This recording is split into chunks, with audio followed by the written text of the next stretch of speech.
Hello and welcome back to Button Buddies Book Club. I would like to apologize in advance as I will be doing less editing this time around when I make mistakes because I'm frankly too lazy to care now. So let us return to H.G. Wells' The Time Machine. Chapter 3, The Time Traveler Returns. I think that at the time none of us quite believed in the time machine. The fact is, the time traveler was one of those men who are too clever to be believed. You never felt you saw all around him. You always suspected some subtle reserve, some ingenuity in ambush, behind his lucid frankness. Had Philby shown the model and explained the matter in the time traveler's words, we should have shown him far less skepticism. But we should have perceived his motives. The pork butcher could understand Philby. But the time traveler had more than a touch of whim among his elements, and we distrusted him. Things that would have made the fame of a less clever man seem tricks in his hand. It was a mistake to do things too easily. The serious people who took him seriously never felt quite sure of his deportment. They were somehow aware that their trusting their reputation or judgment of him would be like furnishing a nursery with eggshell china. So I don't think any of us said very much about the time traveling in the interval between Thursday and the next, though its odd potentialities ran, no doubt, in most of our minds. Its plausibility, that is, its practical incredibleness, the curious possibilities of anachronism, and the utter confusion it suggested. For my own part, I was particularly preoccupied with the trick of the model. Then I remember discussing with the medical man, whom I met on the Friday at the Lumiere. He said he had seen a similar thing at Tübingen and laid considerable stress on the blowing out of the candle. But how the trick was done he could not explain. Next Thursday I went to Richmond. I suppose I was one of the time traveler's most constant guests, and, arriving late, found 4 or 5 men already assembled in the drawing room. The medical man was standing before the fire with a sheet of paper in one hand and was watching the other. I looked around for the time traveler and, "At past 7 now," said the medical man. "I suppose we'd better have dinner." "Where's?" said I, naming our host. "You've just come. It's rather odd. He's unavoidably detained. He asked me in a note to lead off with dinner at 7, and he's not back. Says he'll explain when he comes." "It seems a pity to let the dinner spoil," said the editor of the well-known daily paper, and thereopon the doctor rang the bell. The psychologist was the person beside the doctor, and myself who had attended the previous dinner. The other men were blank. The editor aforementioned, a certain journalist, and another, a quiet, shy man with a beard, whom I didn't know and who was a far more observant went. As far as my observation went, never opened his mouth all the evening. There was some speculation at the dinner table about the time traveler's absence, and I suggested time traveling in half-jocular spirit. The editor wanted that explained to him, and the psychologist volunteered a wooden account of the ingenious paradox and trick he had witnessed that day week. He was in the midst of the exposition when the door frame to the corridor opened slowly and without noise. I was facing the door and saw it first. "Hello," I said, at last, and the door opened wider, and the time traveler stood before us. I gave a cry of surprise. "Good heavens, man, what's the matter?" cried the medical man who saw him next, and the whole table turned towards the door. He was in an amazing plight. His coat was dusty and dirty, and smeared with green down the sleeves, his hair disordered, as it seemed to be grayer, either the dust and dirt or because its color had actually faded. The face was ghastly pale, and his chin had a brown cut on it, the cut half-healed. His expression was haggard and drawn, as by intense suffering. For a moment he hesitated in the doorway, as if he had been dazzled by the light. Then he came into the room. He walked with just such a limp as I had seen in a footsore tramp. We stared at him in silence, expecting him to speak. He said not a word, but came painfully to the table and made a motion towards the wine. The editor filled a glass of champagne and pushed it towards him.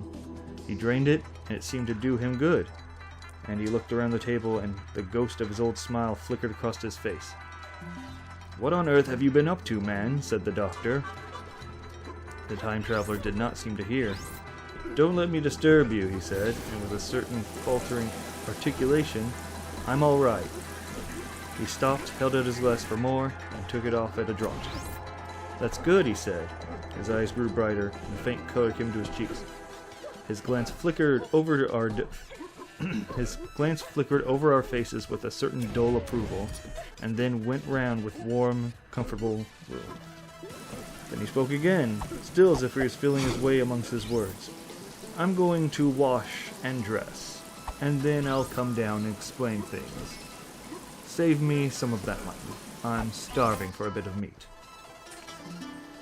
He looked across at the editor, who was a rare visitor, and hoped he was all right. The editor began a question. "Tell you presently," said the time traveler. "I'm funny. Be all right in a minute." He put down his glass and walked towards the staircase door.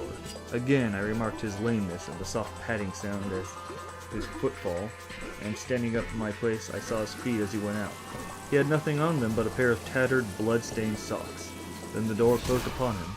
I had half a mind to follow, till I remembered how he detested any fuss about himself. For a minute, perhaps, my mind was wool-gathering.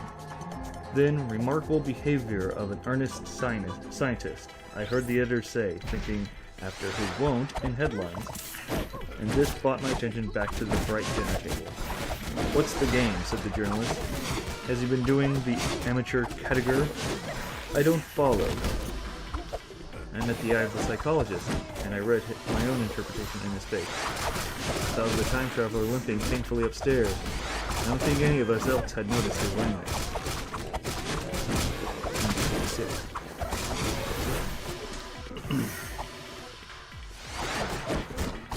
Let's continue. The first to recover completely from the surprise was the medical man, who rang the bell. The time traveler hated to have servants waiting for dinner, for a hot plate. At that, the editor turned to his knife and fork with a grunt, and the silent man followed suit. The dinner was resumed. Conversation was inflammatory for a little while, with gaps of wonderment, and then the editor got fervent in his curiosity. "Does our friend eke out a modest income with a crossing, or has he the Nebuchadnezzar phases?" he inquired. "I feel assured it's the business of the time traveler," I said, and took up the psychologist's account of our previous meeting. The new guest was frankly incredulous. The editor raised objections. What was this time traveling? A man couldn't cover himself with dust by rolling in a paradox, could he? And then, as the idea came home to him, he resorted to a caricature. Hadn't they any clothes brushes in the future? The journalist, too, would not believe it at any price, and joined the editor in his work of heaping ridicule on the whole thing. They were both the new kind of journalists, very joyous, irreverent young men. "Our special correspondent in the Day After Tomorrow reports," the journalist was saying, or rather shouting, when the time traveler came back. He was dressed in ordinary evening clothes, and nothing save his haggard look remained of the change he had started with. "I say," the editor hilariously, "these chaps here say you have been traveling into the middle of next week. Tell us about a little Roseberry, will you? What will you take for the lot?" The time traveler came to the place reserved for him without a word. He smiled quietly in the old way. "Where's my mutton?" he said. What a treat it is to stick a fork into meat again. "Story!" cried the editor. "Story be damned," said the time traveler. "I want something to eat, and I won't say a word until I get some pepton into my arteries." "Thanks. And the salt." "One word," said I. "Have you been time traveling?" "Yes," said the time traveler, and his mouth full, nodding his head. I'd been shilling a line for a verbatim note, and the editor. The time traveler pushed his glass towards the silent man and rang it with a fingernail, in which the silent man, who had been staring in his face, started convulsing and poured him some wine. The rest of the dinner was uncomfortable. For my own part, sudden questions kept on rising to my lips, and I dare say it was the same with the others. The journalist tried to relieve the tension by telling anecdotes of Hetty Potter. The time traveler devoted his attention to his dinner and displayed an appetite of a tramp. The medical man smoked a cigarette and watched the time traveler through his eyelashes. The silent man seemed even more clumsy than usual, and drank champagne with regularity and determination out of sheer nervousness. At last the time traveler pushed his plate away and looked around us. "I suppose I must apologize," he said.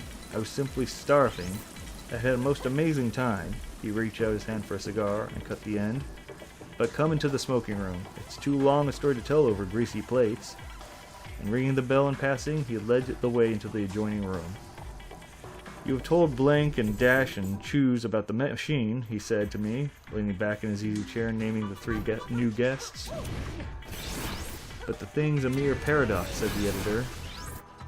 "I can't argue tonight. I don't mind telling you the story, but I can't argue." "I will," he went on, "tell you the story of what has happened to me, if you like, but you must refrain from interruptions. I want to tell it, badly. Most of it will sound like I'm lying. So be it. It's true, every word of it, all the same. I was in the laboratory at 4 o'clock, and since then, I've lived 8 days. Such days as no such human being has ever lived. I'm nearly worn out, but I shan't sleep till I've told this thing over to you. Then I shall go to bed. But no interruptions. Is it agreed?" "Agreed," said the editor, and the rest of us echoed, "Agreed."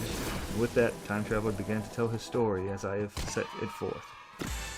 He sat back in his chair at first, spoke like a weary man. Afterwards, he got more animated, and writing it down, I feel with only too much keenness and inadequacy of pen and ink, and, above all, my own inadequacy to express its quality. You read, I will suppose, attentively, but you cannot see the speaker's white, sincere face in the bright circle of the little lamp, nor hear the intonations of his voice. You cannot know his expression follows the turns of his story. Most of us hearers were in the shadow, for the candles in the smoking room had not been lighted, and only the face of the journalist and the legs of the silent man from the knees downwards were illuminated. We first glanced now and again at each other. After a time we ceased to do that, and looked only at the time traveler's face. Chapter 4. Time Traveling. I told some of you last Thursday of the principles of the time machine, and showed you the actual thing itself, incomplete in the workshop. There it is now, a little trouble-worn, truly, and one of the ivory bars is cracked and the brass rail bent, but the rest of it sound enough. I expected to finish it on Friday, but on Friday, when putting together was nearly done, I found that one of the nickel bars was exactly 1 inch too short, and this I had to get remade, so that the thing was not complete until this morning. It was at 10 o'clock today that the first of all time machines began its career. I gave it a last tap, tried all the screws again, put one more drop of oil on the quartz rod, and set myself in the saddle. I suppose a suicide who holds a pistol to his skull feels much the same wonder at what will come next as I felt then. I took the starting lever in one hand and the stopping one in the other, pressed the first, and almost immediately the second. I seemed to reel. I felt the nightmare sensation of falling and looked around. I saw the laboratory exactly as before. Had anything happened? For a moment, I suspected that my intellect had tricked me. Then I noted the clock. A moment before, as it seemed, it had stood a minute or so past 10. Now it was nearly 3:30. I drew a breath, set my teeth, gripped the starting lever with both hands, and it went off with a thud. The laboratory got hazy, dark. Mrs. Watchett came in and walked, apparently without seeing me, towards the garden door. I suppose it took her a minute or so to traverse the place, but to me it seemed to shoot across the room like a rocket. I pressed the lever over to its extreme position. The night came like a turning out of the lamp, and another moment came tomorrow, till everything grew faint and hazy, then fainter and even fainter. Tomorrow night came, black, then day again, night again, day again, faster and faster still. An eddying murmur filled my ears, and a strange, dumb confusedness descended on my mind. I'm afraid I cannot convey the peculiar sensations of time traveling. They are excessively unpleasant. There's a feeling exactly like that one has upon a switchback, of a helpless, headlong motion. I felt the same horrible anticipation, too, of an imminent smash. As I put on pace, night followed, day like the flapping of a black wing. The dim suggestion of the laboratory seemed presently to fall away from me, and I saw the sun hopping swiftly across the sky, leaping in every minute, and every minute marking a day. I suppose the laboratory had been destroyed and had come into open air. I had a dim impression of a scaffolding, but I was already going too fast to be conscious of any moving things. The slow snail that had ever crawled dashed by too fast for me. The twinkling succession of darkness and light was excessively painful to the eye. Then, in the intermittent darkness, I saw the moon spinning swiftly through the quarters from new to full, and had a faint glimpse of the circling stars. Presently, as I went on, still gaining velocity, the palpitation of night and day merged into a continuous grayness. The sky took on a wondrous deepness of blue, a splendid luminous color like that of early twilight. The jerking sun became a streak of fire, a brilliant arch in space, the moon a fainter fluctuating band. I could see nothing but the stars, save now and then a brighter circle flickering in the blue. The landscape was misty and vague. I was still on the hillside upon which this house now stands, and the shoulder rose above me, gray and dim. I saw trees growing and changing like puffs of vapor, now brown, now green. They grew, spread, and shivered, and passed away. I saw huge buildings rise up, faint and fair, and pass like dreams. The whole surface of the earth seemed changed, melting and flowing under my eyes. The little hands upon the dials registered my speed, raced around faster and faster. Presently I noted the sun belt swayed up and down, from solstice to solstice, in a minute or less than that, and that, consequently, my pace was over a year a minute. And minute by minute the white snow flashed across the world and vanished, and I was followed by a bright, brief green of spring. The unpleasant sensations of the start were less poignant now. They merged at last into a kind of hysterical exhilaration. I remarked, indeed, a clumsy swaying of the machine, for which I was unable to account, but my mind was too confused to attend to it. So with a kind of madness growing upon me, I flung myself into futurity. Futurity. Yes, that is a word. At first, I scarce through the stopping, scarce through the anything but these new sensations, but presently a fresh series of impressions grew upon my mind, a certain curiosity and therewith a certain dread, until at last they took complete possession of me. What strange developments of humanity, what wonderful advancements upon a rudimentary civilization, I thought, might not appear when I came to look into the dim elusive world that raced and fluctuated before my eyes. I saw great and splendid architecture rising about me, but more massive than any building of our time, and yet, as it seemed, built of glimmer and mist. I saw a richer green flow up the hillside, and remained there without any wintry intermission. Even though the veil of my confusion, the earth seemed very fair, and so my mind came round to the business of stopping. The peculiar risk lay at the possibility of me finding some substance in the space which I or the machine occupied. So long as I traveled at a high velocity through time, this scarcely mattered. I was, so to speak, attenuated, was slipping like vapor through the interstices of intervening substances. But to come to a stop involved the jamming of myself molecule by molecule into whatever lay in the way, meant bringing my atoms into such an intimate contact with those of the obstacle that a profound chemical reaction, possibly a far-reaching explosion, would result, and blow myself and my apparatus out of all possible dimensions, into the unknown. This possibility had occurred to me again and again while I was making the machine, but then I cheerfully accepted it as an unavoidable risk, one of the risks a man has got to take. Now the risk was inevitable. I no longer saw it as the same cheerful light. The fact is that, insensibly, the absolute strangeness of everything, the sickly jarring and the swaying of the machine, above all, the feeling of prolonged falling, had absolutely upset my nerve. I told myself that I could never stop, and with a gust of petulance I resolved to stop forthwith. Like an impatient fool, I lugged over the lever, and incontinently the thing went reeling over, and I was flung headlong through the air. And that is where we will end today. I hope you enjoyed Button Buddy's Book Club, reading of the Time Machine, and come back for any other corrupt episode where this will make good filler.